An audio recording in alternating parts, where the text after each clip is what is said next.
Introducción. John Maynard Keynes, uno de los economistas más influyentes en el siglo XX, transformó nuestra comprensión de la macroeconomía y sentó las bases para la intervención estatal en la economía. Su teoría, planteada en su obra Teoría General del Empleo, el Interés y el Dinero de 1936, emergió como una respuesta a la Gran Depresión y propuso un enfoque que rompió con la idea que los mercados se autorregulan. Hoy en día, su teoría es relevante porque ofrece una guía sobre cómo los gobiernos pueden abordar las crisis y la economía y reducir el impacto del desempleo y la baja demanda en la economía. Conceptos claves.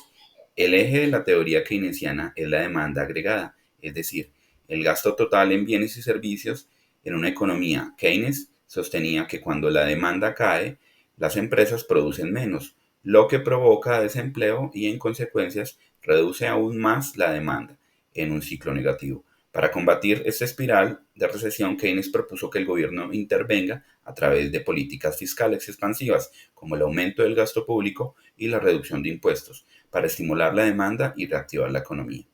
Este mecanismo keynesiano para enfrentar una crisis se basa en la idea en que en tiempos de recesión el gobierno puede actuar como un motor temporal de la economía. Al gastar más, el gobierno inyecta dinero en el sistema, crea empleo y genera ingresos que permiten que la población consuma más, ayudando a que la economía retome su ritmo.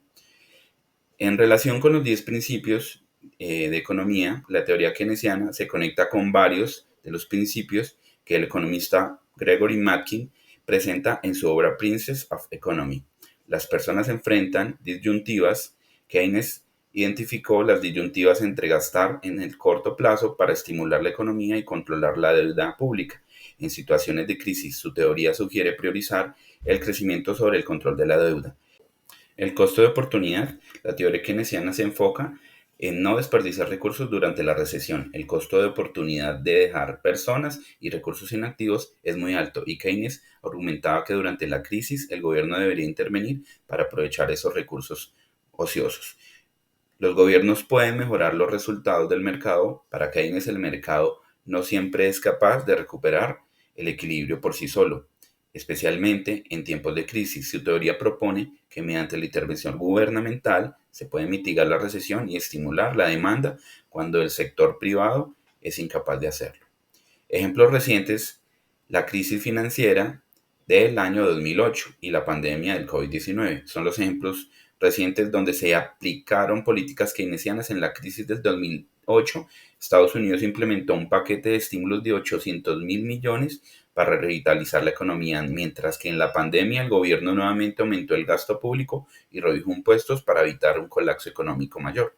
Estas políticas ayudaron a amortiguar el impacto de ambas crisis y evitar un desempleo aún más alto, demostrando la relevancia de las propuestas keynesianas.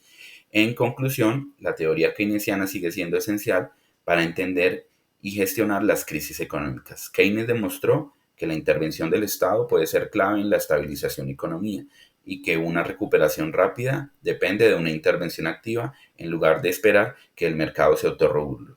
Las experiencias recientes nos muestran que aunque los desafíos económicos actuales pueden ser complejos, las ideas de Keynes siguen ofreciendo soluciones efectivas para enfrentar las recesiones.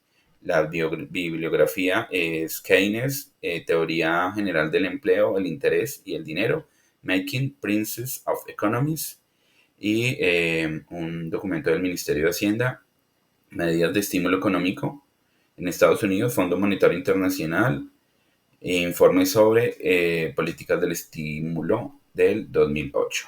Muchas gracias.